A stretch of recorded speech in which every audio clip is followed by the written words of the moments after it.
If you're finding this digital recorder, if you're pulling this out of the wreckage of a Peterbilt 579, don't step off the pavement.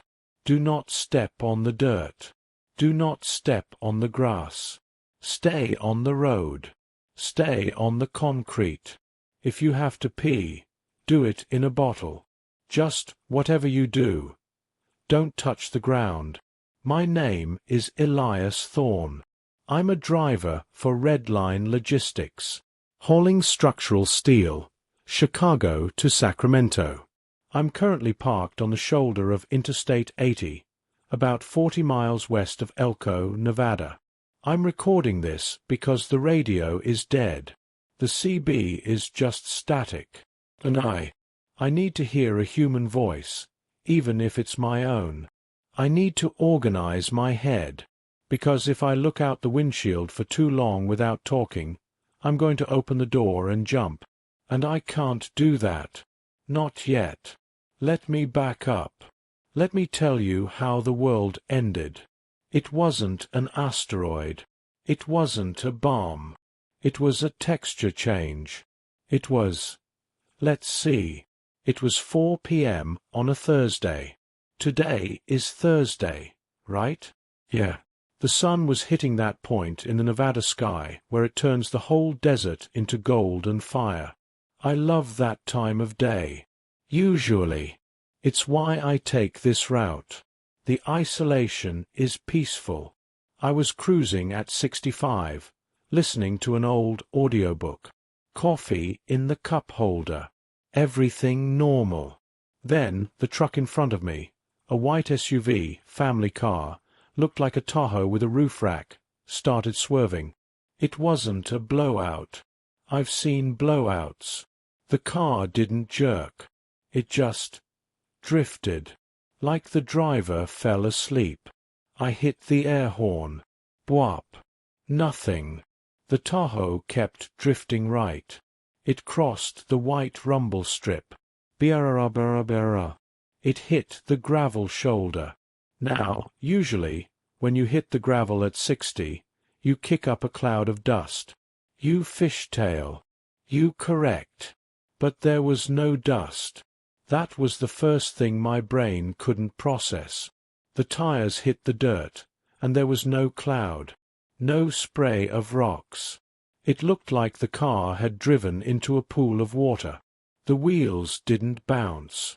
They sank. Instantly. I watched, slamming on my own brakes, as the Tahoe plowed into the desert floor. But plowed is the wrong word. It didn't crash against the earth. It went into it. The front bumper dipped, and the desert swallowed the front wheels up to the fenders in a split second. The momentum carried the back end up, flipping the car forward. But it didn't roll. It just stuck. It looked like a dart thrown into a stick of butter. The car was vertical, tail lights pointing at the sky. Half the chassis buried in the dry, hard-packed Nevada scrub. I slammed my rig into gear, engine braking, air brakes hissing, trying to stop 70,000 pounds of steel before I passed them. I came to a halt about 100 yards down the road. I popped the parking brake. I grabbed my first aid kit. I grabbed my fire extinguisher. Routine. You see a wreck, you help. That's the code. I opened the cab door and stepped down onto the running board. I looked back at the wreck. The Tahoe was gone. Long pause. The sound of Elias taking a shaky drink of water. I blinked. I thought maybe the heat shimmer was messing with me, or maybe it had rolled further into a ravine. But the desert there is flat. Table flat. Just sagebrush and dirt for 10 miles to the mountains. There was no car. Just a patch of dirt that looked darker, smoother, like fresh potting soil. I was standing on the metal step of my truck, about 4 feet off the ground. My hand was on the grab handle.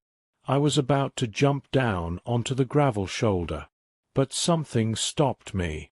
It was a rabbit. A jackrabbit. huge ears. It was sprinting across the highway, terrified. It darted under my trailer. I watched it run off the asphalt and onto the dirt, heading for the brush. It took one hop onto the soil. Thwip. That was the sound. Not a splash. Not a thud. Thwip. The rabbit didn't struggle. It didn't kick. It hit the dirt and vanished. The earth didn't ripple. It just opened and closed. Instantaneously. Like a mouth. I froze. My boot was hovering 6 inches above the gravel. I pulled my leg back in. I slammed the door shut. I locked it. I sat there for 5 minutes, heart hammering against my ribs like a trapped bird. I told myself I was crazy. I told myself the rabbit went down a hole. I told myself the SUV went into a ditch I couldn't see. Then the RV came. It was a big Winnebago, Class A, towing a Jeep. It was coming from the other direction, heading east. The driver must have seen the dark patch where the SUV vanished, or maybe he saw my truck stopped with the hazards on. He slowed down. He rolled down his window. An older guy. White hair. Sun visor. "Hey!" he yelled across the median. "You okay, buddy?" "Trouble." I cranked my window down. "Don't stop." I screamed. "Stay on the road." He looked confused. "What? Is there an accident?" "Don't pull over." He didn't listen. He probably thought I was having a stroke. He pulled the massive RV onto the shoulder to come help me. I watched his front passenger tire leave the pavement. As soon as the rubber touched the dirt that has been baked hard as concrete for 1,000 years, the tire disappeared. The RV listed violently to the right. Crunch. The fiberglass body slammed into the asphalt edge. The ground beneath the RV was turning liquid. Not mud. It wasn't wet. It was shifting. It looked like a sandbox filled with brown water. The sand was boiling. The RV groaned. The frame twisted. It was sinking. Fast. In seconds, it was up to the wheel wells. "Martha!" the man screamed.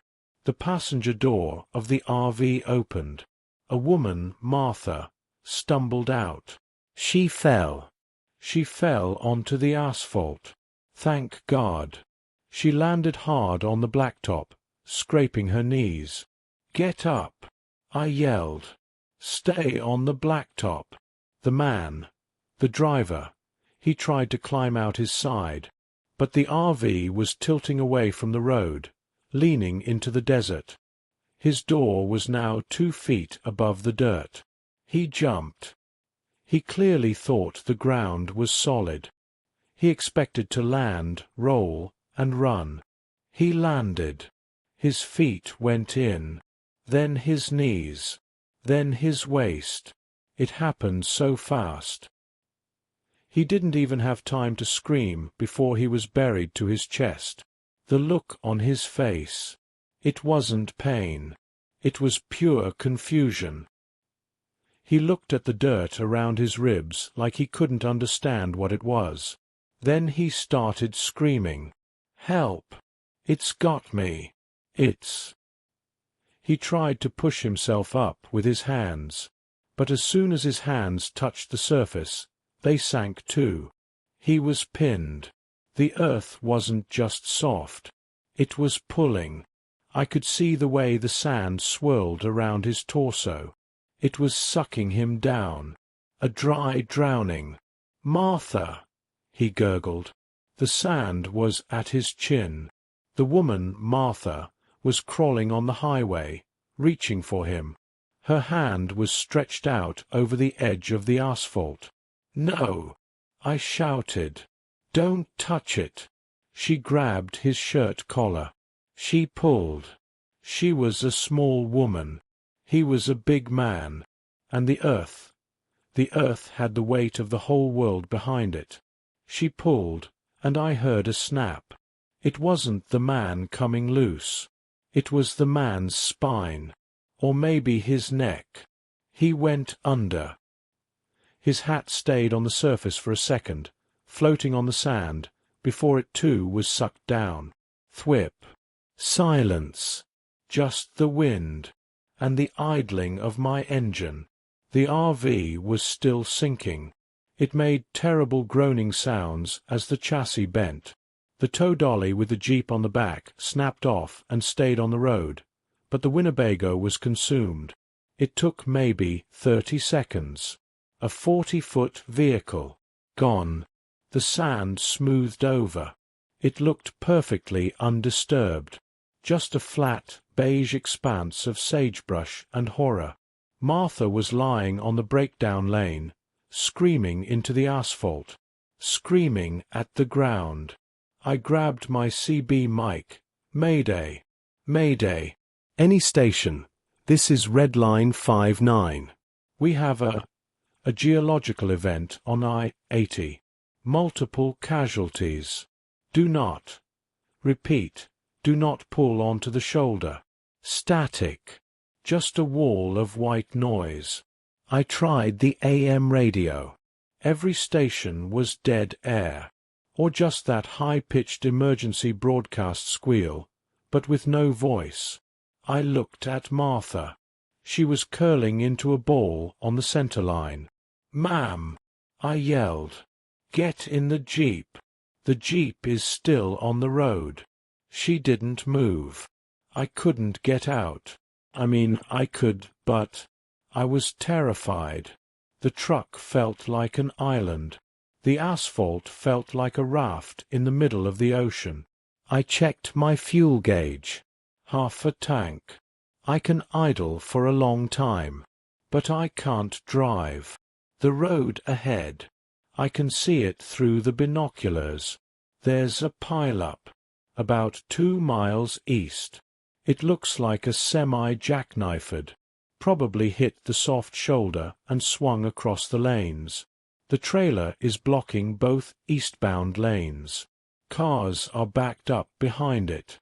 And I can see people. I can see dots moving on the highway. Walking. They're walking on the road.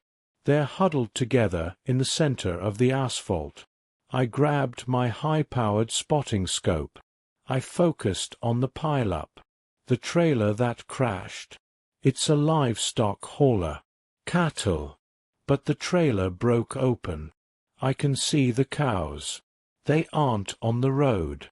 They panicked. They ran into the desert. There are mounds. Hundreds of mounds in the dirt around the crash site. Just slight bumps in the sand where the cows went down. But here is the thing that made me lock the doors. Here is the thing that made me start this recording. I watched the ground after the cows were gone. The dirt is moving. It's not settling. It's undulating, like something underneath is digesting. And the level of the desert floor. It's rising. I swear to God, the shoulder is higher than it was 10 minutes ago. The gap between the asphalt and the dirt used to be a 6-inch drop-off. Now, it's flush. The dirt is lapping at the edge of the road like a tide coming in. I looked down at my own tires. I'm parked on the paved shoulder, but the passenger side tires are only inches away from the gravel, and the gravel is sinking into the dirt. I put the truck in gear. I carefully, slowly, steered back into the center lane. I didn't breathe until I was dead center on the white lines. I pulled up next to the Jeep. "Ma'am," I said. I opened my door just a crack. "You need to get inside. The sun is going down." Martha looked up. Her face was gray. She looked at me, then she looked at the desert. "He's down there," she whispered. "He's gone," I said. It was cruel, but I had to say it. "You have to get off the ground. Get in the jeep. She stood up. She was shaking. She walked to the jeep. She got in. She locked the doors. So here we are. Me in the rig. Her in the jeep. Parked in the passing lane of I-80. The sun just dipped below the horizon. The sky is a bruised purple. And the sound has started. I turned off the engine for a minute to listen. It sounds like sandpaper. Shush. Millions of grains of sand rubbing together. It's coming from everywhere. I turned on my exterior work lights. The big LEDs on the back of the cab. I shone them onto the desert floor. The sagebrush is gone. The bushes haven't been swallowed. They've been stripped. The dirt has risen up and coated them, pulling them down. And I see ripples. Heading toward the highway. It's not just a pit. It's not just a trap. It's hunting. The soil knows we're here. It feels the vibration of the engine. It feels the weight of the tires on the asphalt. I'm looking at the mile marker post. A green metal sign on a steel post driven into the dirt. As I watch, it's sinking. It just dropped 6 inches. Now a foot. The ground is eating the road signs. I have a tire iron. I have a knife. I have a flare gun. None of that matters against this. How do you fight the ground? How do you shoot dirt? I'm going to try the radio again.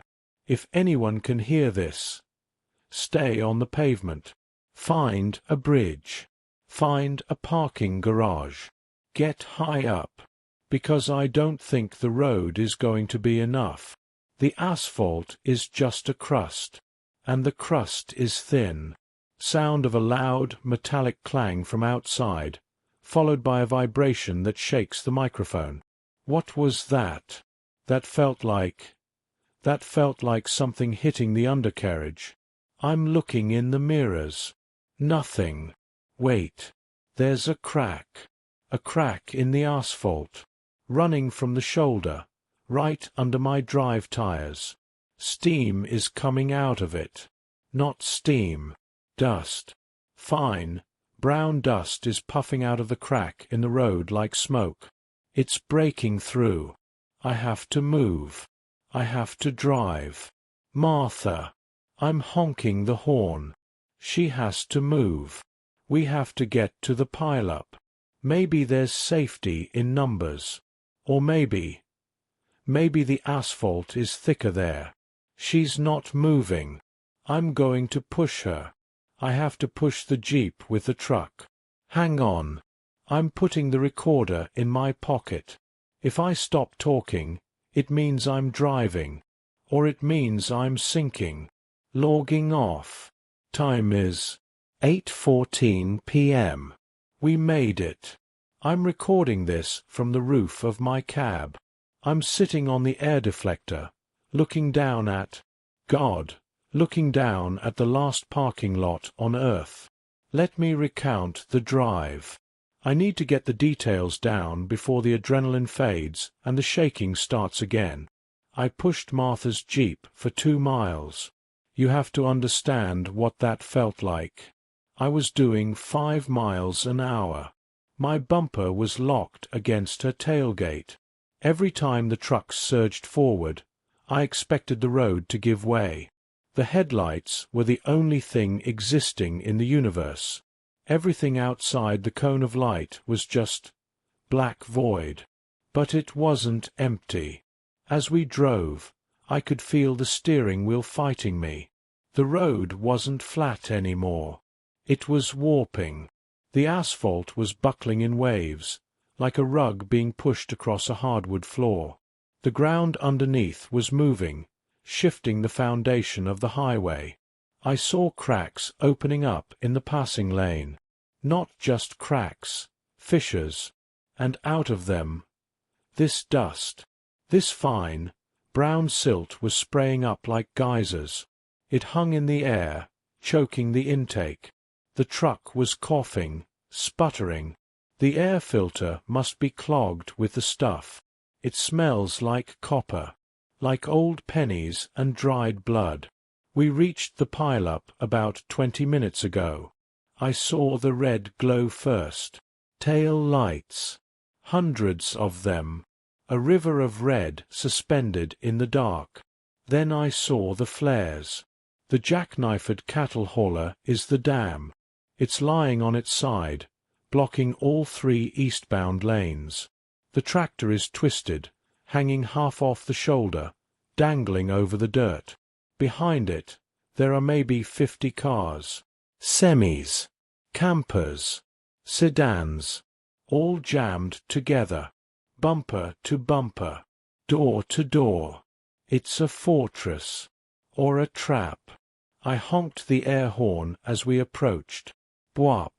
People popped up, heads peering over the roofs of cars. Flashlights swung toward me. I stopped the truck about 10 feet from the back of the line, a Honda Civic. I kept the engine running for a minute, just listening to the idle, afraid to turn it off, afraid it wouldn't start again. But fuel is life. I killed the ignition. The silence that followed was heavy. You could hear the wind hissing through the grill. You could hear the radiator ticking as it cooled. And underneath that, the of the desert, I climbed out. But I didn't step on the asphalt. Not right away. I climbed onto my fuel tank, then up the side of the cab, onto the roof. I feel safer up here. Altitude is the only currency that matters right now. I scanned the group with my spotlight. There are maybe 80 people. They aren't on the road. Not really. They are on the cars. It's like a game of the floor is lava, but with high stakes. People are sitting on the hoods of their Toyotas. Families are huddled in the beds of pickups. Truckers are standing on their catwalks. No one wants to touch the blacktop, because we all saw the cracks. We all know the crust is thin. A guy approached my truck. He didn't walk on the road. He hopped from the trunk of the Honda to the hood of the Honda, then to my bumper. He's wearing a high-vis vest, hard hat. Name tape says, Miller. He looks like a construction foreman. Tough face, but his eyes are blown wide, pupils dilated. He's holding a tire iron like a baseball bat. He climbed up the side of my rig and grabbed the mirror bracket. "You the one honking?" he asked. His voice was raspy, dust-lung. "Yeah," I said. "I got a lady in the Jeep. Martha. Her husband went under." Miller nodded. He didn't look surprised. "Lot of people went under. We lost 3 just trying to organize the perimeter." "Perimeter?" I asked. Miller pointed with the tire iron. I followed his line of sight to the edge of the highway. The breakdown lane is gone. The asphalt edge isn't a straight line anymore. It's jagged, like someone took bites out of a cookie. The dirt, that liquid, shifting soil, has risen. It's level with the road surface now. And it's bubbling. "It comes in waves," Miller said quietly. "Every 10 minutes or so. The tide rises. It laps over the asphalt. If you're standing near the edge, it grabs your ankles." I shone my light at the edge. He was right. I watched a wave of brown earth sluggishly roll over the white line. It hissed as it touched the pavement. It looked thick, like wet concrete. When it receded, the white line was gone. Dissolved. "The road is shrinking. We're losing about a foot an hour," Miller said. "Maybe more on the north side. We tried to put out flares to mark the safe zone, but the ground ate the flares." "What about the radio?" I asked. Anyone get a signal? Miller laughed. A short bark of a laugh. Radio's dead. But we got a guy in a Tesla a few cars up. He's got that satellite internet. Starlink. And it's everywhere, Miller whispered. He leaned in closer, like the dirt might hear him. It's not just Nevada. It's the whole basin. Utah, Arizona. They're saying the Great Plains are gone. Just liquefied. The cities are holding for now. Skyscrapers are anchored deep, but the suburbs? Swallowed. I felt cold. A deep, vibrating chill in my bones. So nobody is coming. Nobody is coming, Miller confirmed. We're on a raft, buddy. And the sharks are circling. What's that? I swung my light toward the cattle hauler. The trailer, Miller said. The dirt is eating the aluminum. It's dissolving the metal struts. If that trailer goes, the front of the line is open to the sea. I need to see it. I need to see what we're up against. I'm going up front, I told him. Miller grabbed my arm. His grip was bruising. Stay on the roofs. Don't touch the blacktop unless you have to. There are soft spots, weak points in the pavement where the heat comes through. I nodded. I made my way forward. It took me 20 minutes to move 100 yards. I hopped from my roof to the trailer of a FedEx truck, then down to the bed of a Silverado, then across the roofs of 3 sedans. The people. They looked at me as I passed. A mother clutching 2 kids in the back of a station wagon. She had duct-taped the windows shut. A group of teenagers sitting on the roof of a van, smoking cigarettes, staring blankly at the dark. They weren't talking. They were just watching the ground. I reached the front. The cattle hauler. It was a nightmare. The trailer was split open. The metal slats were twisted outward. And the cows. The cows were gone, mostly. But one was stuck. It was a black heifer. Half of it was inside the trailer. The back half was hanging out, dangling over the dirt. But the dirt wasn't just holding it. The dirt was fused to it. I shined my light on the cow's flank. The skin of the animal had dissolved into the soil. There was no blood. The brown earth had merged with the black hide, creating a transition zone where flesh became mud. The cow was still alive. It was lowing. A soft, wet sound. Moo. Its eyes were rolling in its head. And the dirt was crawling up its rib cage, pulsing. It looked like the earth was breathing for the cow, keeping it fresh. Don't look at it too long, a voice said. I looked down. A woman was sitting cross-legged on the hood of the semi-tractor. She had a shotgun across her lap. A sheriff's deputy. Uniform torn. It mesmerizes you, she said. The motion. It makes you want to touch it. Why don't you shoot it? I asked. Put it out of its misery? She patted the shotgun. I have 6 shells left. There are 80 people here. I'm saving the rounds for when the pavement breaks. She pointed the barrel at the darkness beyond the wreck. Watch the ripples, she said. I looked out at the desert. My light cut a beam through the dusty air. About 50 yards out, the surface of the desert was disturbed. Awake. Something was moving under the surface. Fast. It pushed up a ridge of soil, like a mole tunnel, but massive, maybe 3 feet wide. It circled the crash site. Around and around. What is that? I whispered. Is that an animal?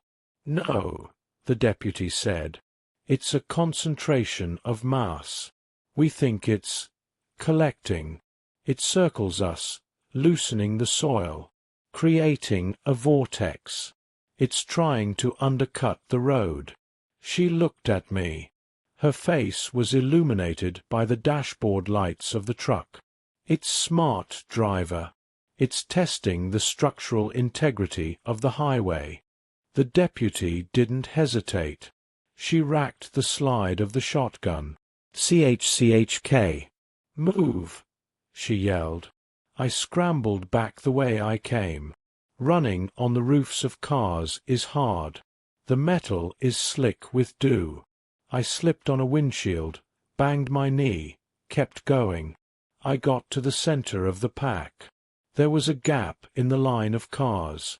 A Toyota Camry. It was sinking, but it wasn't near the edge. It was dead center, in the middle of the passing lane. A sinkhole had opened up right underneath it. A perfect circle of asphalt, 10 feet wide, had just dropped. The car was nose down in the hole. The headlights were pointing into the abyss.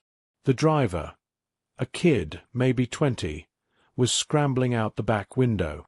"Help me!" he screamed. He was climbing onto the trunk, but the trunk was sliding down. The car was being sucked in. The hole wasn't empty. I shone my light into the pit. It was churning. The earth inside the hole was spinning, like a blender, and I saw shapes. Hands? No, not hands. Roots. Thick, brown tendrils of soil formed out of the slurry and lashed onto the car's bumper. They pulled. Creak. The car groaned. "Jump!" Miller yelled. He was on the roof of a van next to the pit, extending his tire iron. "Grab the bar." The kid reached out. His fingers brushed the iron. Then the car dropped. It didn't sink slowly. It plummeted. The earth just opened its throat. The Camry vanished instantly into the slurry. The kid went with it. 1 second he was there.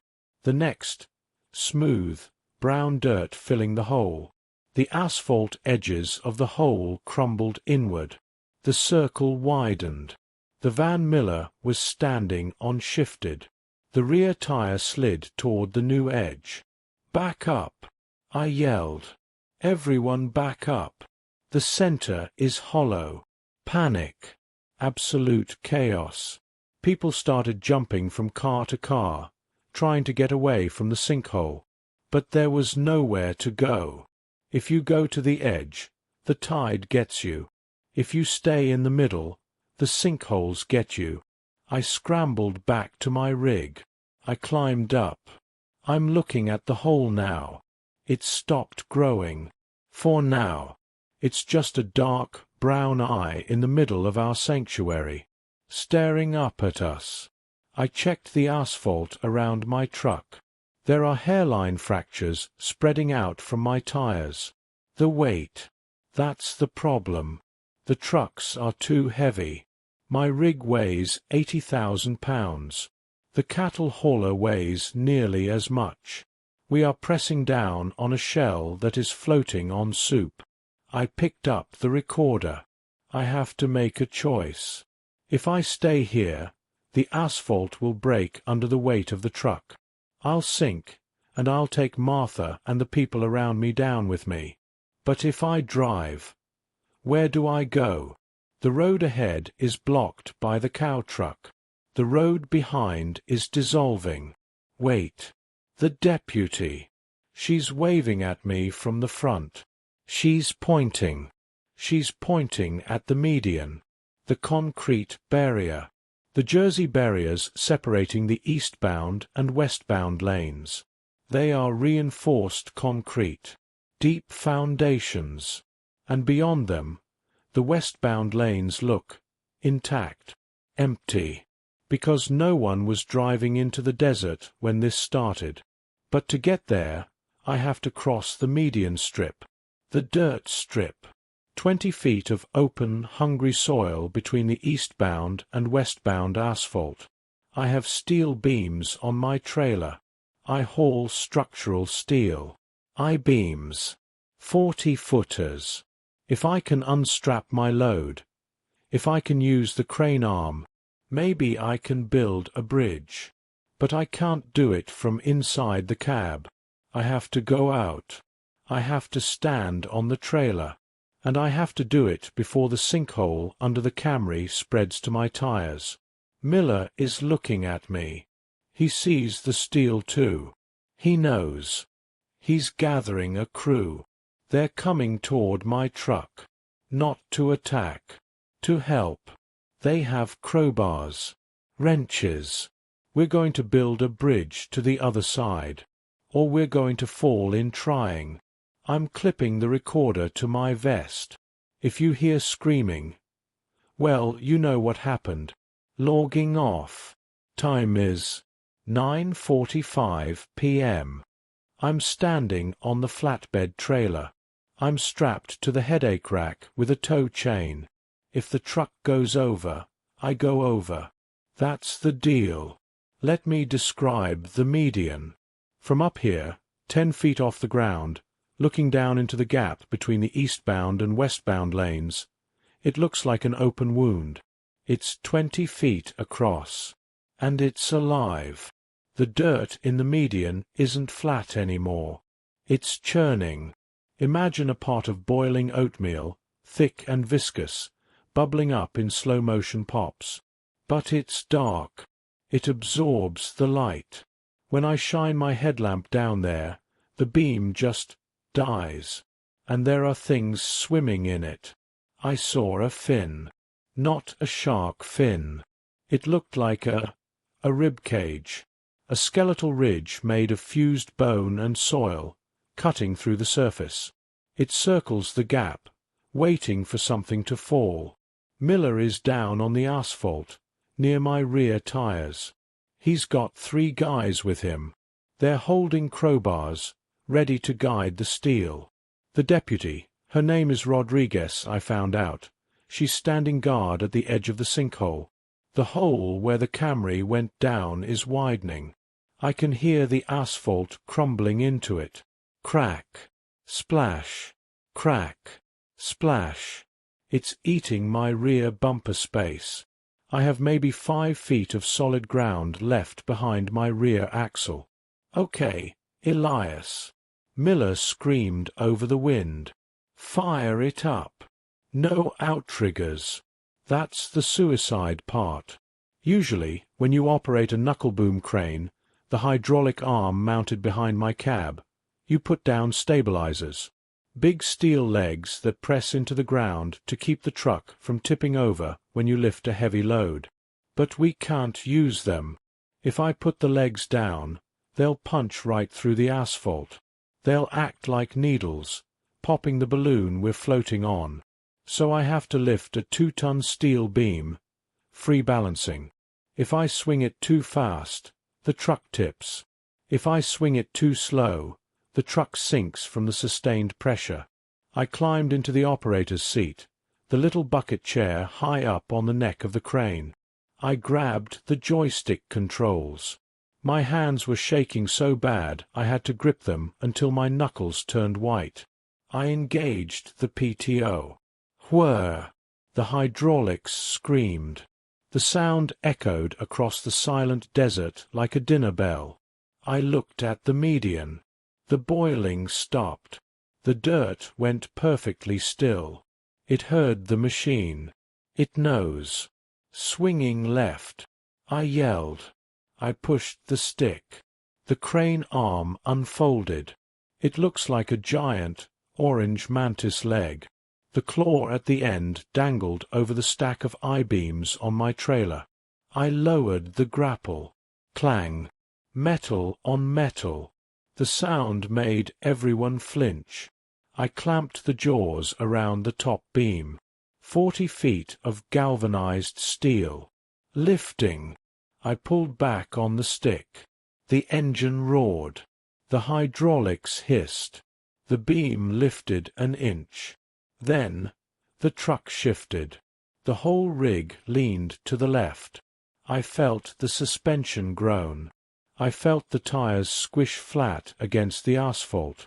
I looked at the inclinometer on the dash. 5 degrees tilt. 6 degrees. Easy. Miller yelled. She's heaving. I feathered the control. I held the beam suspended just a foot off the other beams. The truck settled. It held. But I could hear the asphalt beneath my tires crying. A high-pitched, popping sound. Microfractures spreading. Rotating. I swung the arm toward the median. This was the moment. As the weight of the beam moved away from the center of gravity of the truck, the leverage changed. The truck leaned harder. I was hanging out over the abyss now. My operator seat was suspended directly over the median strip. I looked down. Directly below my boots. The dirt wasn't brown anymore. It was pink. Pale, fleshy pink. The surface had opened up, like a flower blooming, and inside the center of the bloom, teeth. Not teeth. Rocks. Jagged, sharp flints arranged in concentric circles, grinding together. Ger-clack. Ger-clack. It was a mouth the size of a swimming pool, and it was rising up to meet me. Don't look at it. I screamed at myself. Look at the westbound lane. I focused on the concrete barrier on the other side. I extended the boom. The steel beam swung out over the gap. It hovered over the hungry earth. And then, the earth jumped. I'm not speaking metaphorically. A tendril of soil, thick as a tree trunk, shot up from the median. It didn't look like mud. It looked like a muscle. It whipped through the air and wrapped around the steel beam. Thud. The impact shook the whole truck. The crane arm jerked down. The truck tipped. My operator seat tilted violently. I was staring straight down into the grinder. I grabbed the safety rail. My legs dangled. Drop it! Miller screamed. Drop the load. If I dropped it, we'd lose the bridge. If I held it, the thing would pull the truck, and me, into the pit. The tendril tightened. I could hear the steel beam groaning under the pressure. The creature wasn't just pulling. It was trying to snap the beam. I revved the engine. I pulled back on the lift stick. It was a tug of war. My hydraulics versus the planet. Scree! The relief valve shrieked. The truck's right side tires lifted off the ground. I was 2 seconds from flipping over. Then I saw the flash. Boom! The deputy. Rodriguez. She was standing on the roof of the cab below me. She fired the shotgun, point blank, into the tendril of dirt. The slug hit the mass. It didn't bleed. It shattered. The dirt exploded into dust. The structural integrity of the limb failed. The tendril crumbled, falling back into the pit. The weight released. The crane snapped back up. The truck slammed back down onto its wheels. Crunch. The impact cracked the asphalt beneath us.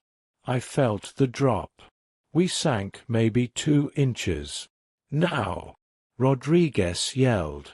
Put it down. Now! I jammed the stick forward. The boom extended.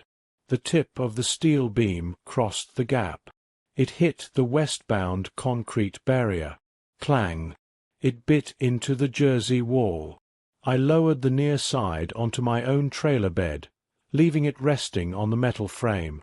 I opened the grapple. The beam settled. We had a bridge. A 6-inch wide, 40-foot-long balance beam over a pit of grinders. I killed the PTO. Silence returned, except for the mouth below. It was hissing. Angry steam venting from the hole where the tendril had been. I climbed down from the seat. My legs were jelly. I collapsed onto the trailer deck. Miller climbed up. He grabbed my shoulder. "You good? You breathing?" "I'm breathing," I wheezed. "But the truck is done." I pointed at the tires. The impact of slamming back down had punched through. My drive tires were gone, buried in the asphalt. The rims were resting on the surface. The sinkhole from the rear was merging with the cracks under the tires. The truck is the anchor now. It's sinking. "We have to move," Miller said. "We have to get everyone across.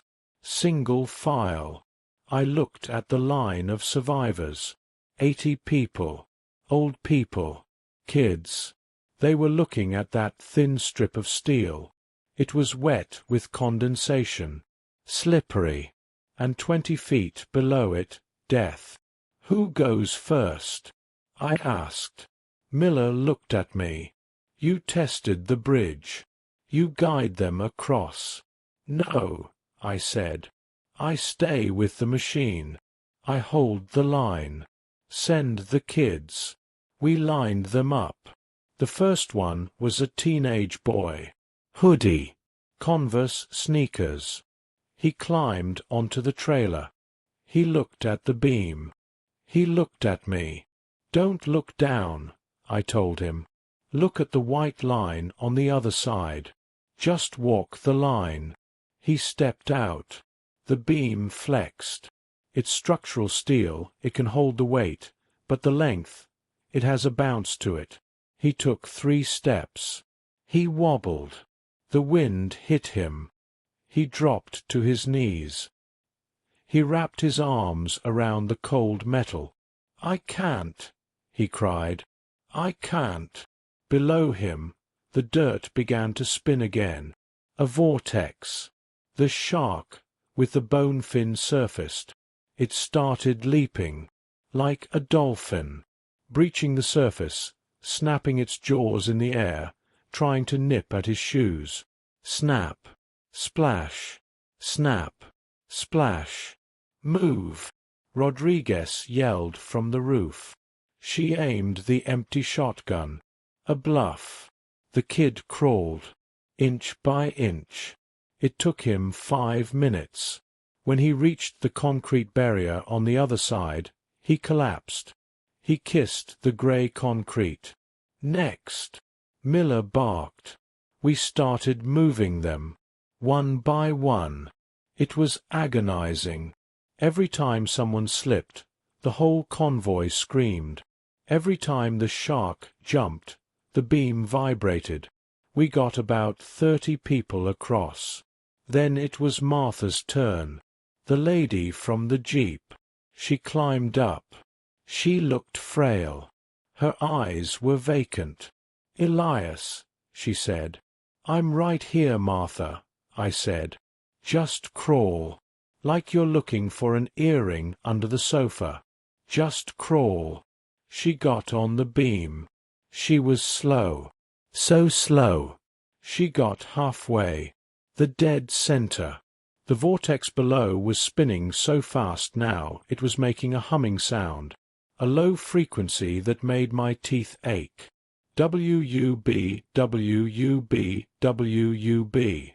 Martha stopped. She looked down. "Don't!" I yelled. She stared into the pit. "He's there," she whispered. I couldn't hear her, but I read her lips. "He's down there." She let go of the beam with one hand. She reached down, as if she was reaching for her husband. "Martha!" Then the truck dropped. My truck. The anchor. The asphalt beneath my rear axles finally gave way. The truck dropped 2 feet instantly. The beam tilted. The angle became steep. It wasn't a bridge anymore. It was a slide. Martha didn't scream. She just slid. She slid off the steel. She fell silently into the vortex. Thwip. No splash. No struggle. She hit the center of the spinning earth, and it closed over her like an iris. Gone. The truck groaned. It dropped another foot. The tires were fully submerged. The asphalt was liquefying around the chassis. The beam was now angled down at 30 degrees. The connection to the other side was slipping. The claw on the westbound barrier was scraping against the concrete. Scree! If it slips off, the bridge falls. And we have 50 people left on this side. The truck is going. Miller screamed. It's sinking. He was right. My rig is the Titanic, and it's going down by the bow. Or the stern. Whatever. The sinking is pulling the beam away from the safe side. We need a counterweight. I yelled. We need to hold the truck back. How? I looked at the line of cars behind us. The chain reaction. Chain it. I yelled. Chain my bumper to the next semi. And chain that one to the next one. Daisy chain them. Anchor the whole damn line. Miller didn't ask questions. Get the chains, he roared. We scrambled. Me, Miller, and 3 other truckers. We were diving under bumpers, hooking tow chains, ratchet straps, anything we had. We hooked my sinking Peterbilt to a Kenworth. We hooked the Kenworth to a Volvo. We hooked the Volvo to the cattle hauler wreck. Tension. We needed tension. The truck dropped another 6 inches. The mud was bubbling up through the floorboards of my cab.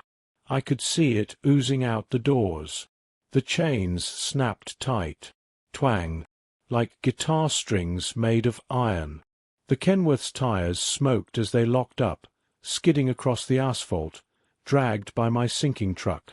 But it held. The line held. The sinking stopped. For now. I climbed back onto the tilted trailer. The beam was steep, but climbable. Go! I screamed at the survivors. Run! They didn't crawl this time. They scrambled. Panic is a hell of a motivator. They ran across the tilted steel. The bridge was shaking. The vortex below was furious. It was spitting rocks at us. Clack, clack, clack. Stones launching out of the pit like bullets. One hit a guy in the shoulder. He spun, almost fell, but Miller caught him by the belt and threw him across the gap. We got them across. The families. The kids. The deputy. Only me and Miller were left. Miller looked at me. You go, he said. I'll unhook the chain once you're over. If we don't unhook it, the weight of your truck will pull the Kenworth in. No, I said. If you unhook it, the bridge falls. We go together. We jump. It's 20 feet, Elias, and the beam is slick. I hold this steel, I said. I know how it feels. Move. We climbed onto the beam. The angle was bad. 45 degrees now. My truck was groaning. The cab was half submerged. The windows were cracking from the pressure of the dirt. We shimmied up the steel. The shark thing jumped. It snapped at Miller's boot. It tore the heel off. He yelled, slipped. I grabbed his collar. I hauled him up. We scrambled over the Jersey barrier on the westbound side. We hit the concrete. Solid, beautiful, unmoving concrete. We rolled onto our backs. We watched. On the other side, the chain snapped. The bolt on my bumper sheared off. Bang! My truck, my home, lurched. Freed from the anchor, it plunged. It didn't sink slowly. It was swallowed. The headache rack went under. The sleeper berth went under. The exhaust stacks, those chrome pipes I polished every Sunday, They were the last thing to go. They hissed as the dirt poured into them. And then, thwip. The steel beam we had crossed on. When the truck sank, it pulled the beam with it. The beam scraped off the Jersey barrier and vanished into the pit. The bridge was gone. The eastbound lanes were an island again. But empty. Wait. No. Not empty. I stood up. I looked across the gap with my binoculars. Back at the tail end of the convoy. Way back. There was a flicker of light. A dome light. In a minivan. I focused the lens. There was a face in the window. A child. A little girl. Sleeping in the back seat. They had been left behind. Everyone thought the van was empty. I watched. The sinkhole under my truck was spreading. The ripples were moving toward the van. "Miller," I whispered. "Don't," he said. He grabbed my arm. "Don't look." But I couldn't stop looking. I watched the tide hit the van. It floated for a second. Then it tipped. I saw the little girl wake up. I saw her pound on the glass. And then the glass turned brown. And the van was gone. We're on the westbound side. It's safer here. The road is clear. No cracks yet. But we have no vehicles. 80 people. On foot. In the middle of the Nevada desert. And the ground is hunting us. I checked my GPS watch. The nearest town is Battle Mountain. 30 miles. 30 miles of walking on a strip of asphalt that is slowly being eaten. And something else. I'm looking at the westbound horizon. There are lights. Not car lights. Bioluminescence. Green, glowing fungal stalks rising out of the desert floor. The landscape is changing ahead of us. It's not just eating. It's terraforming. I'm clipping the recorder back on. My boots are heavy. Dead weight. We start walking. Logging off. Time is 11 p.m. Day 2. Or maybe it's night 2. I don't know anymore. The sky doesn't change color. It just shifts shades of bruise. We are walking. That's the whole world now. Put one foot on the gray line. Then the other. Don't look at the brown. Don't look at the edge. We've been walking for 6 hours since the bridge fell. I checked my pedometer. 12 miles. 12 miles of nothing but asphalt and fear. The group has thinned out. Not because people died, though maybe they did and I didn't see it, but because they stopped. Exhaustion is a predator too. I passed an old man about an hour ago. He just sat down on the center line. He took off his shoes.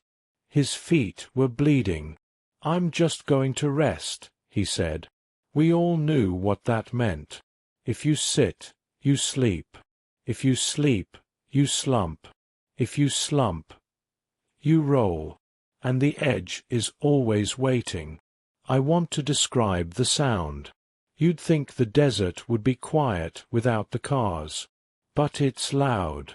The ground is digesting. It makes these wet, slurping noises. Burps of gas escaping the soil. It smells like sulfur and meat. Rotten meat. The smell is so thick you can taste it on the back of your tongue. It coats your teeth. And the voices. I thought I was hallucinating. I thought it was the lack of sleep. But Miller hears them too. "Help me. Stop the car. Mommy." It's not ghosts. It's the mud. The deputy, Rodriguez, she thinks the liquefaction preserves the vocal cords for a while. Or maybe the acoustics of the soil amplifies the sounds from below. Every few hundred yards, you hear a muffled scream coming from under the desert floor.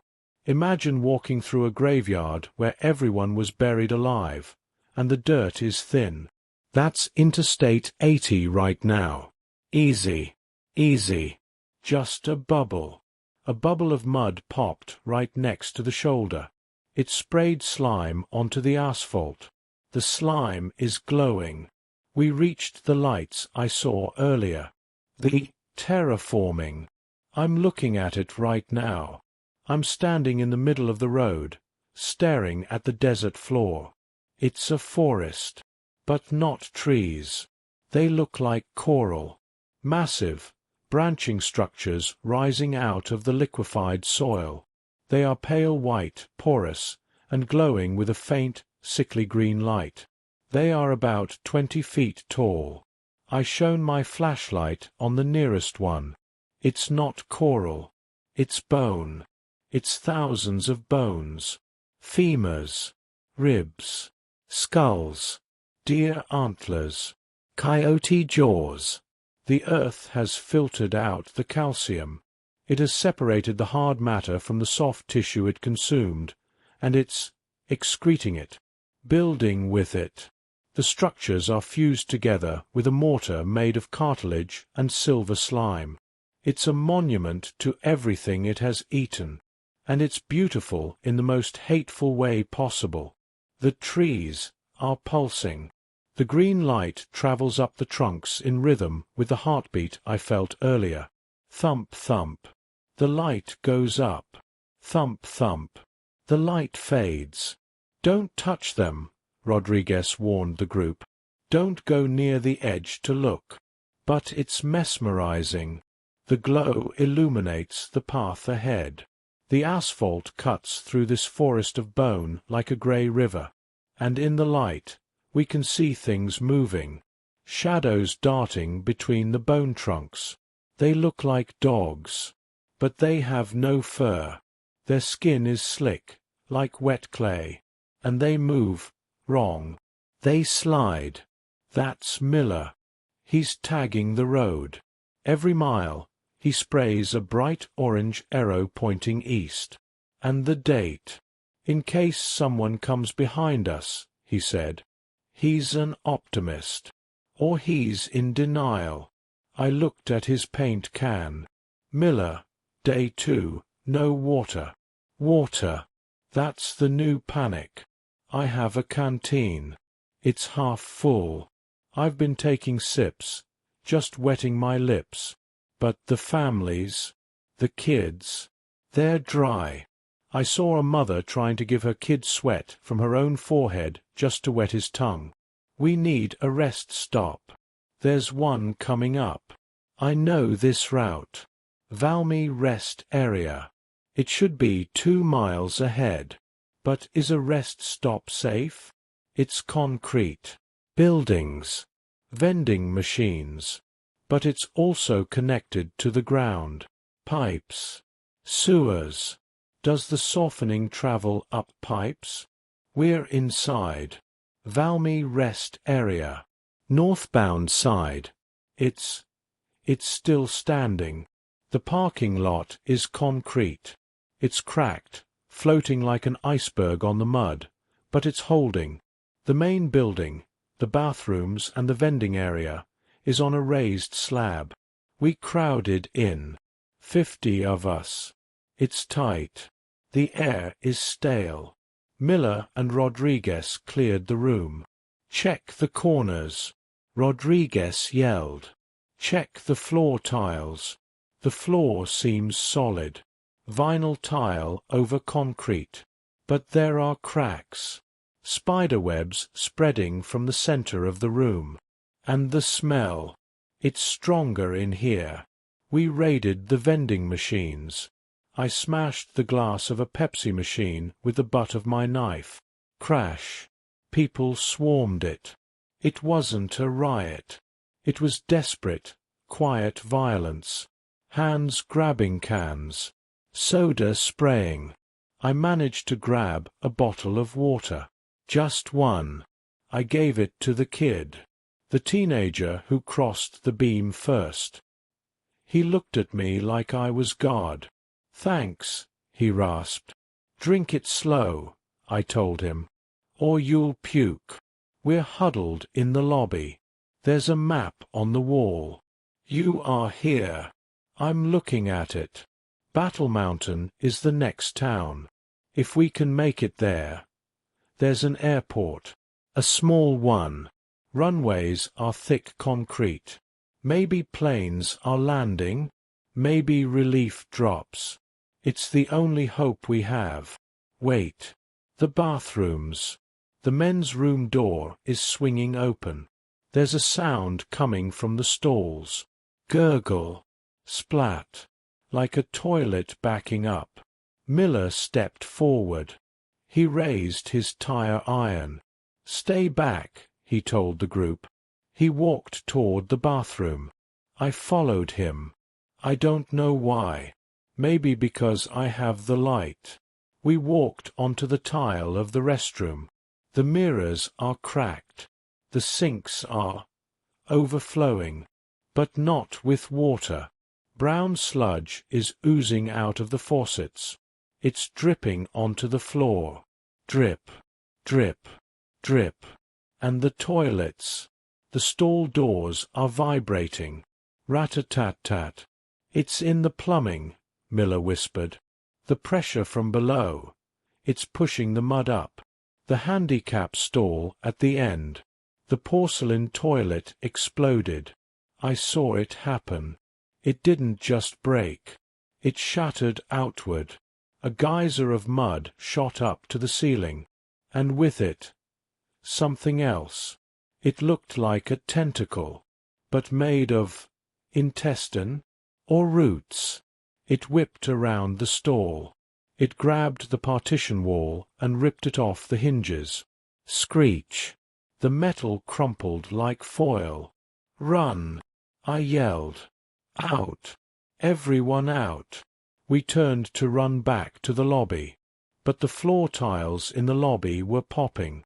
Pop, pop, pop. The pressure was blowing the tiles off the concrete. Fountains of dirt were shooting up through the slab. A woman, one of the survivors, was standing near the water fountain. The floor beneath her didn't dissolve. It punched upward. A spike of hardened, calcified earth, like the bone trees, speared through the concrete. It went right through her foot. She screamed, a sound that shredded my eardrums. My foot. It's got my foot. She was pinned. The mud around the spike started to liquefy immediately. The concrete slab was melting. She was sinking right there in the lobby. Rodriguez was there. She grabbed the woman's arm. Pull, pull. I grabbed her other arm. Heave. We pulled. But the earth, it has that suction, that hydrostatic lock. We were tearing her apart, and the hole was widening. The lobby floor was collapsing into a sinkhole. The vending machines tipped over. The Pepsi machine fell face first into the mud. Tum! It sank in seconds. "Let me go!" the woman screamed. "You're hurting me." "I am not letting you go," Rodriguez yelled back. She was crying. Then the tentacle from the bathroom slithered out. It moved across the ceiling. It was gripping the light fixtures, swinging like a monkey. It dropped down. It wrapped around the woman's head. It silenced her instantly. It pulled. Downward. Me and Rodriguez. We slipped. The slime on the floor. We let go. We had to. The woman vanished into the slurry. The tentacle retracted with her. Outside. Miller was screaming. "Get to the road." We scrambled through the glass doors. We spilled out onto the parking lot. The building behind us groaned. The structural walls buckled. The roof collapsed. The whole rest stop, bricks, mortar, pipes, and bodies, folded in on itself. It looked like a sandcastle being washed away by a wave. It sank into the desert floor until only the tip of the chimney was visible. Then that was gone too. We stood on the on-ramp, gasping, covered in dust. 50 people went in. 42 came out. I'm looking at Rodriguez. She's on her knees. She's looking at her hands. Her hands are covered in that brown slime from the woman's arm. She's wiping them on the asphalt, frantically, scrubbing the skin raw. "Get it off," she's whispering.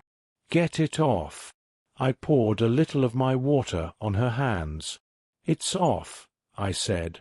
"You're clean." She looked up at me. Her eyes are haunted, the 1,000-yard stare. "It was waiting," she said. "It knew we would stop there. It pressurized the pipes.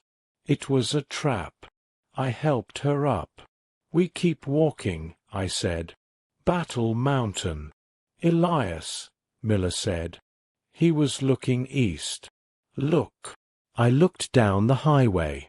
The bone forest ends about a mile up. But beyond that, the road isn't flat. It goes up.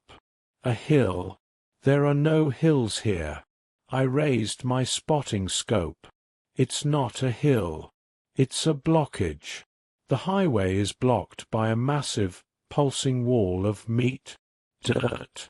It looks like a tumor, a landslide of flesh-colored soil that has flowed over the interstate. It's at least 50 feet high. And it's moving. It's heaving. And on top of it, there are lights. Not the green glow. Flashlights. People. There are people on top of the mound. They are waving at us. Are they survivors? Miller asked. I don't know, I said. But they're blocking the only path to the airport. We have to climb it. We have to walk over the tumor. And I have a feeling that mound isn't dirt. I think it's the cattle from the crash in Part 2. I think the earth herded them, fused them, and piled them up to make a wall. I'm checking my flare gun. 1 shot left. I'm checking my knife. The blade is chipped. Let's go, I said. The walking continues. But now, the ground isn't just under us. It's ahead of us. And it's waiting, logging off. Time is 3 a.m. Don't touch the eyes. Whatever you do when you climb, don't step on the eyes. We are on the mound. The blockage I saw from down the road, it wasn't a landslide. It's a collection. We are 400 feet above the highway, standing on a hill made of fused biology. Let me explain. I need to explain so I don't lose my mind. When we got close to the wall, the smell hit us first. It wasn't rot. It was musk. Warm, animal musk mixed with the copper smell of the digging dirt. The wall is composed of the cattle from the crash, and the coyotes, and the deer, and the soil. It's all been mashed together into a paste, then hardened into a structure. It's warm under my boots. It feels like walking on a waterbed filled with gravel. We have to cross it. It's the only way forward. The desert on either side is a lake of liquid sand. The highway is the only ridge, and this thing is sitting right on top of it. Miller took point. He's using his tire iron to test the footholds. Step where it's gray, he told us. Gray is bone. Gray is solid. Pink is soft. Brown is sinking. We started climbing about 20 minutes ago. It's steep. We're crawling on hands and knees. My hands are covered in a slime that isn't mud. It's oily. I put my hand down on a rock to pull myself up. It wasn't a rock. It was a hoof. A cow's hoof, protruding from the wall, and next to it, a snout, fused shut, just a wet, leather patch in the dirt. The whole hill is vibrating. Thump dub. Every time the beat hits, the hill expands. It breathes against us. I can feel it through my chest. It's trying to sync my heart rate to its own. We're halfway up. The survivors are struggling. The kid, the one I gave the water to, he's crying. Quietly. It's looking at me, he keeps saying. I told him to shut up. I had to be mean. Don't look at the ground. Look at my boots. But he's right. There are eyes everywhere. Bovine eyes. Glassy, dark, staring out of the mud. They blink. I swear to God, they blink. The eyelids are made of dirt, but they slide open and shut. We're approaching the crest. The lights. The people I saw waving. They are just ahead. About 50 feet up. They are standing on the very top of the hill, silhouetted against the purple sky. There are 3 of them. They are holding flashlights. They are waving. Back and forth. Back and forth. A rhythmic, mechanical motion. Hello! One of the survivors yelled. A woman from the back. Help us! The figures didn't answer. They just kept waving. Swish! Swish! Miller! I whispered. Hold up! Miller stopped. He was staring at the figures. He shined his own light on them. The beam hit the one in the middle. It's a man, wearing a flannel shirt, trucker hat. But his legs. He doesn't have legs. He is fused into the hill at the waist. The flesh of his torso merges seamlessly into the flank of a buried cow, which merges into the dirt. And his face. Oh God, his face. It's smooth. No eyes. No mouth. Just a layer of skin stretched over a skull. But he's making noise. Not from a mouth. The sound is coming from his chest. A vibrating, humming noise. It sounds like a mimicry of a human voice, but without words. They aren't people, Rodriguez hissed. She racked her shotgun. They're lures. The hill woke up. We got too close to the lures. The trap sprung. The ground beneath Miller. It opened. Not a sinkhole. A mouth. A horizontal slit in the flesh of the hill, lined with those jagged flint teeth. It snapped shut on Miller's leg. Gah! Miller screamed. He fell forward. He slammed his tire iron into the meat ground, trying to anchor himself. It's got me. It's crushing the bone. I lunged for him. I grabbed the back of his vest. Pull! I screamed at Rodriguez. She grabbed my belt. We heaved. But the hill is strong. The mouth wasn't just holding him. It was chewing. Crunch. Crunch. I heard Miller's tibia snap. A dry pop like a tree branch. Leave me! Miller yelled. He turned his face to me. He was sweating pure fear. Cut the vest. Elias, cut the vest. No! I shouted. I'm not leaving you. It's waking up, he screamed. Look! I looked up. The lures, the 3 faceless men, were changing. Their arms stopped waving. They elongated. The flesh stretched like taffy. The arms turned into whips. They lashed out. Crack! One of the flesh whips struck the woman who had yelled for help. It wrapped around her neck. It pulled her up the slope. She didn't even have time to scream. She was dragged up to the crest, and the hill just folded over her, absorbed her. The whole mound began to churn. hooves kicked out of the dirt, antlers thrashing. The dead matter was reanimating to shake us off like fleas. Miller looked at me. His eyes were clear. "Take them," he said. He reached into his pocket. He pulled out the spray paint can. And his lighter. "Miller, no," I pleaded. "It's methane, Elias," he grinned. A bloody, terrible grin. "This whole pile is rotting meat. It's full of gas." He jammed the nozzle of the paint can into the flame of the lighter. He aimed it at the mouth eating his leg. Whoosh! A flamethrower. A jet of orange fire blasted into the open wound of the earth. The hill screamed. Not a human scream. A low, geological groan of pain. The methane pockets inside the mound caught fire. Boom, boom, boom. Explosions rippled under the surface. The ground convulsed.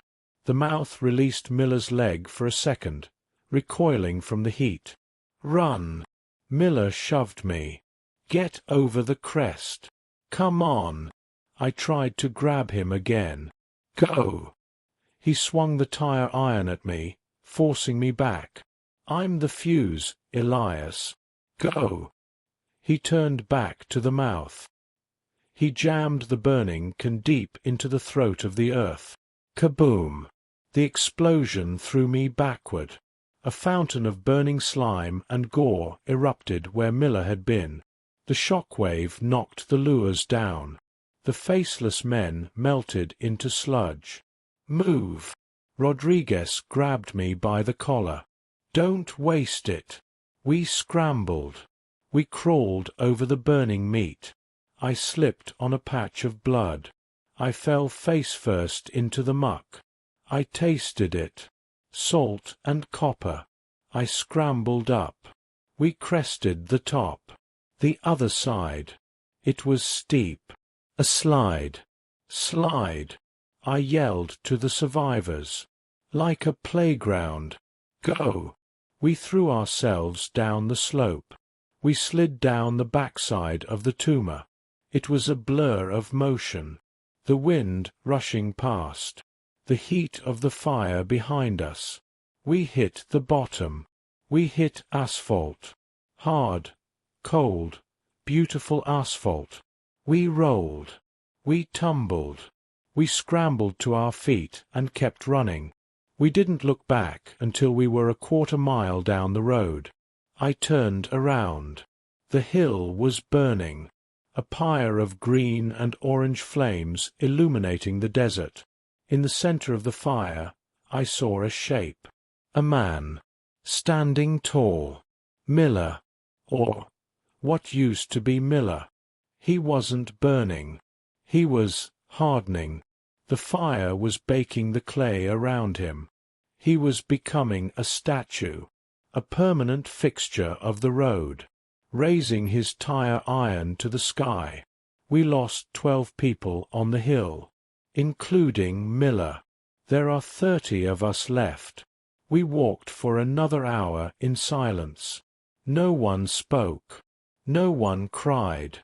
We are too dehydrated to cry. Then we saw it. Battle Mountain. The town limits sign. Battle Mountain, 4511.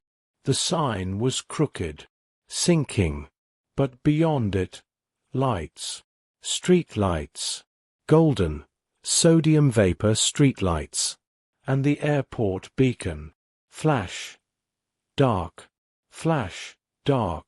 white and green, civilian airport. "We made it," the kid whispered. "Look at the lights." But I'm looking through my scope, and I don't like what I see. The lights are on, yes, but there's no movement, no cars, no people walking, and the buildings look tilted, like a row of bad teeth. And there's something else, in the center of town, where the main intersection should be. There is a tower. But it's not a cell tower. And it's not a water tower. It looks like a spine, a massive white column of fused bone, rising 200 feet into the air. And the airport beacon? It's not on a tower.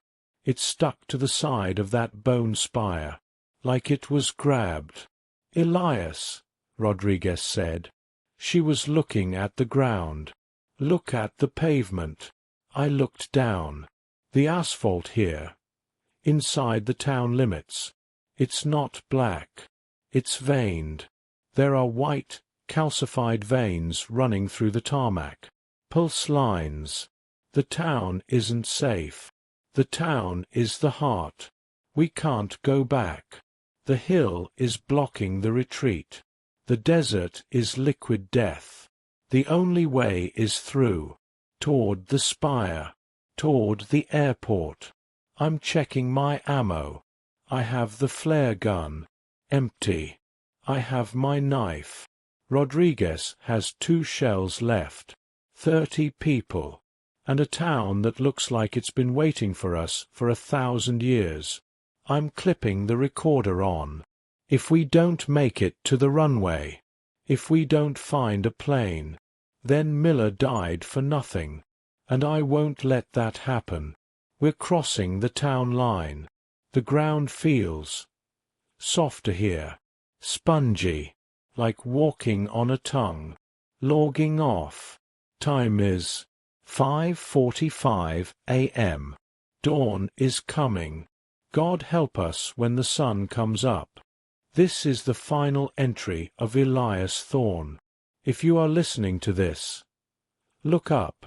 If you see a C-130 Hercules banking west, heading for the Pacific Wave, they made it. I made sure they made it. I'm currently sitting on the runway at Battle Mountain Airport. Well, what's left of it? The asphalt island I'm on is about 10 feet wide, and shrinking. My legs are gone. I don't mean they were cut off. I mean, they are in the concrete. The concrete softened. It turned into grey quicksand about 10 minutes ago. I sank to my waist. Then it hardened again. It locked me in. I am a statue, just like Miller. But I have a front row seat to the sunrise. And God, it is a beautiful sunrise. The dust in the air makes it look like the whole world is burning gold. Let me tell you how we ended it. Let me finish the log. We entered Battle Mountain at dawn. The town was dead, but not quiet. The silence I expected wasn't there. The town was whispering. Every building we passed, the gas station, the diner, the motel, was making noise. Wood groaning, glass vibrating, because the buildings weren't sitting on the ground anymore. They were being digested by it. The streets were the worst. The veins I saw through the scope, they were roots. White, calcified roots growing through the asphalt, pulsing with a milky fluid. We had to step between them, like playing hopscotch in hell. If you stepped on a vein, it squirmed. It reacted. One of the survivors, an older guy, looked like a CPA, stepped on a thick vein near the intersection. The pavement snapped shut on his ankle, like a bear trap made of tar. We couldn't get him out. He told us to run. He was brave. He just waved us on while the sidewalk swallowed him to the knees. We reached the center of town. The bone spire. Up close, it was impossible to comprehend. It wasn't just bone. It was history. I saw bicycle frames fused into the column. I saw street signs. I saw a school bus crumpled like a soda can, wedged between massive ribs that must have come from a whale or a dinosaur or something the earth made up. And the faces. The surface of the spire was studded with human faces, like a mosaic. They weren't screaming. Their eyes were closed. They looked peaceful. Sleeping. The spire was humming. A lullaby. It made me want to lay down. It made my heavy boots feel unbearable. Just take them off, the spire seemed to say. Just rest. Don't listen. Rodriguez screamed. She slapped me. Hard. The airport. Focus on the airport. We pushed past the spire. We reached the chain-link fence of the airfield. The fence was gone. Eaten. But the runway. The main runway was intact. It was thick. Military-grade, reinforced concrete. A mile long. And sitting on the tarmac, near the terminal building, a plane. It wasn't a commercial jet. It was a tanker. A C-130 Hercules, painted with the orange stripes of a wildland firefighting unit. Nevada Air Guard. The ramp was down. The props were still. But the auxiliary power unit, the APU, was whining. Whee-oh! Someone had started it. And then stopped. Run! I yelled. Everyone run! We sprinted across the tarmac. 30 of us. The ground behind us, the town, began to heave. The spire woke up. I felt it before I heard it. A pressure wave that popped my ears. The spire split open. The top of the tower bloomed like the mouth in the median, and it screamed, a sound of pure, grinding hunger. It released spores. Clouds of black dust shot into the air, blotting out the sun, and the ground around the runway started to liquefy. The concrete raft we were running on began to tilt. To the plane! Rodriguez yelled. We hit the ramp. We scrambled into the cargo hold. It was empty. Just straps, netting, and the smell of hydraulic fluid. Who can fly? I yelled. Who knows this bird? Silence. The survivors looked at me with terrified eyes.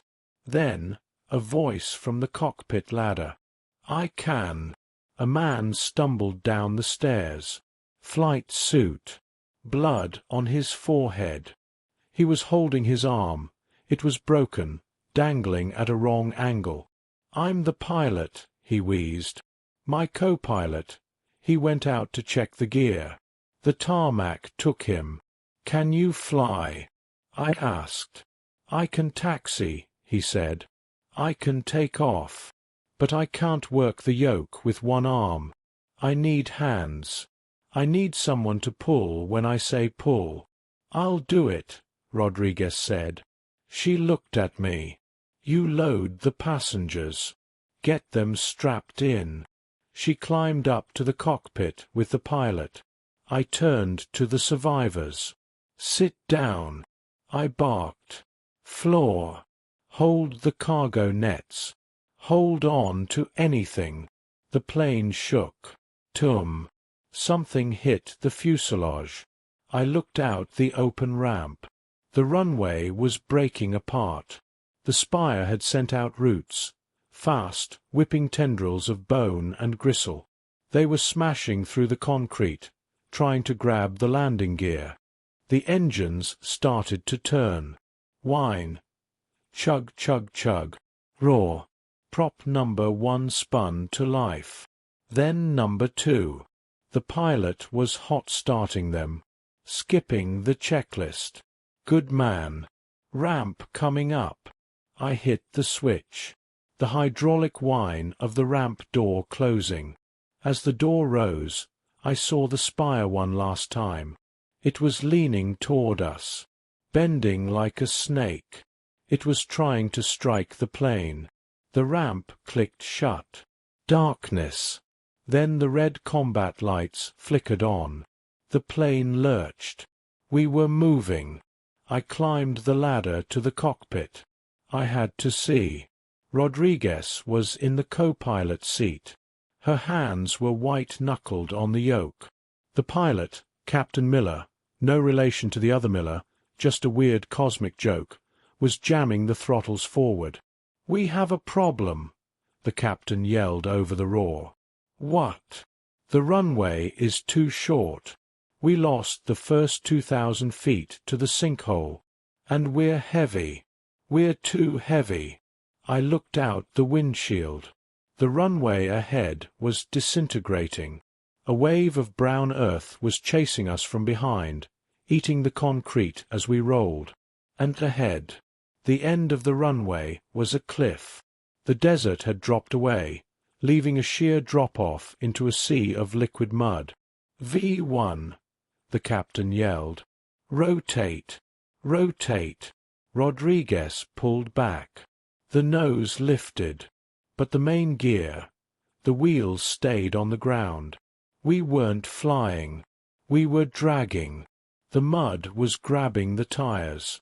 The suction was holding us down. "We're not lifting," Rodriguez screamed. "We need more speed. No room." The captain slammed the throttles to the stops. "We're too heavy. The drag is killing us." I looked at the airspeed indicator. 90 knots. We needed 110. I looked at the cargo hold monitor. 30 people, plus fuel, plus the heavy tanker equipment. And me. 240 pounds of trucker. And the gear. The gear was coated in mud. Thousands of pounds of dead weight attached to the wheels. We were going to go off the cliff. We were going to sink. I looked at Rodriguez. She was focused. She was a warrior. She deserved to fly. I looked at the captain. I looked at the door. The paratroop door. Right behind the cockpit. I didn't think. You can't think about math like that. You just do it. "Rodriguez," I yelled. She looked back. "Keep the nose up." I grabbed the fire axe from the bulkhead. I turned and ran back to the cargo deck. "Elias, what are you doing?" she screamed over the headset. I ripped the headset off. I ran to the rear. I grabbed the manual release for the cargo ramp. I looked at the survivors. The kid. The teenager. He was looking at me. He knew. He saw my face. "Don't," he whispered. I smiled. I hope it looked brave. I think it probably looked terrifying. "Wheels up," I said. I pulled the lever. The ramp opened. The wind roared in. A hurricane of dust and noise. The ground was rushing by underneath. A blur of grey concrete and hungry brown mouths. We were feet from the edge. I looked at the landing gear struts through the open floor. Mud. Tons of it. Clinging to the wheels like tumors. I swung the axe. I hit the hydraulic line of the cargo jettison system. Not the gear. I couldn't reach it. I hit the water ballast release. The firefighting tanks. Thousands of gallons of water and retardant dump. Whoosh. The red slurry blasted out the back. It hit the mud monster chasing us. It blinded it. The plane surged. It got lighter. But not enough. The wheels were still skimming the concrete. I stood on the edge of the ramp. I looked at the horizon. I looked at the plane. It needed just a little more. Just a tiny shift in the center of gravity. A couple 100 pounds. I stepped off. I didn't jump. I just stepped into the air. For a second, I was flying. I saw the plane pull away. I saw the nose pitch up. I saw the wheels leave the ground. Just inches. Then feet. The C-130 roared, climbing into the orange sky, banking hard to the west. I hit the runway. I didn't bounce. I hit the concrete, and I rolled. I rolled right off the end of the pavement. Into the mud. No. I managed to grab the edge. The last slab of concrete before the drop-off. I clawed my way back onto the grey island. And that brings us to now. I watched them fly away. The sound of the engines faded about 10 minutes ago. It's quiet now. Well, mostly. The spire is singing again. And the concrete I'm sitting on, it's soft. It feels like warm dough. My legs sunk in. Now my waist. I can feel the veins pulsing against my skin. They aren't cold. They're hot. They are knitting into my jeans, into my skin. It doesn't hurt. That's the scariest part. It feels like coming home. I understand now. The softening. It's not an apocalypse. It's a reunion. We came from the dirt. We walked on it. We paved over it. We tried to forget it. But the dirt got lonely. It just wants a hug. A really, really tight hug. My chest is going under. I'm holding the recorder above my head. I'm going to leave this on the surface. Maybe the concrete will harden again and preserve it. A fossil. A black box for the next species that crawls out of the soup. To the survivors on that plane, don't land. Keep flying. Find an island.